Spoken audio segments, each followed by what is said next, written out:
Idol, galing tayo ng Forest Lake. So, dumaan muna tayo dito ka RG, no? Ayan.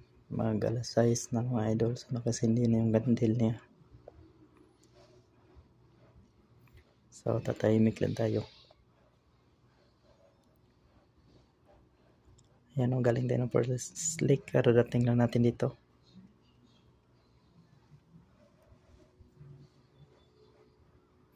Makaandyan na si RG.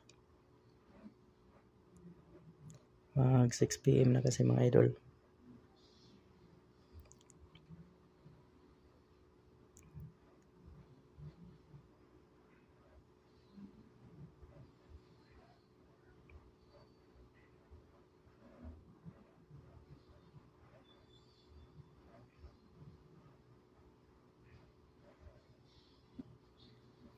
Ayan po, no?